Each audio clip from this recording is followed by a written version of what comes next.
वहीं कुरुक्षेत्र में all India ग्रामीण बैंक वर्कर्स ऑफिसर्स ऑर्गेनाइजेशन की कार्यकारिणी की बैठक हुई। बैठक में समस्याओं और बिजनेस बढ़ाने पर मंथन किया गया, जिसको लेकर पूर्व प्रदेश मंत्री भारतीय मजदूर संघ के पद्म सिंह तंवर ने कहा कि ग्रामीण बैंक अर्थव्यवस्था की रीढ़ की हड्डी है। रिपोर्ट देखें।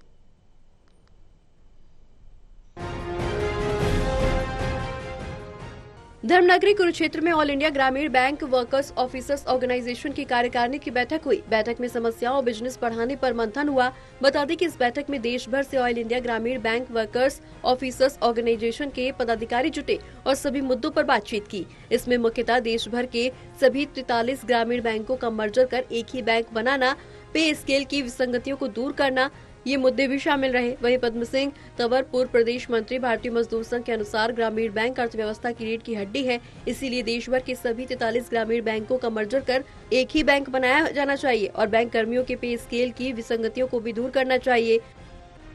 ऑल इंडिया ग्रामीण बैंक और ऑल इंडिया ग्रामीण बैंक ऑफिसर्स और वर्कर्स की जो ये ऑल इंडिया की जो कुरुक्षेत्र में 2 दिन की कार्यकारिणी की बैठक है, ये ग्रामीण बैंक में जो कर्मचारी हैं उनके मुद्दों को लेकर पूरे देश में 43 ग्रामीण बैंक, हमारी मांग ये है कि इन 43 ग्रामीण बैंकों को मिलाकर एक राष्ट्रीय ग्रामीण बैंक बनाए। 1989 में NIT अवार्ड आया था, जिसमें ये किया था कि पहले जो ग्रामीण बैंक थे वो 196 थे, उसके बाद NIT अवार्ड आया पे स्केल के ऊपर। उस पे स्केल के ऊपर उन्होंने कहा कि भी जो कमर्शियल बैंक है दूसरे, उनके बराबर ग्रामीण बैंक के कर्मचारियों को पे स्केल दिया गया।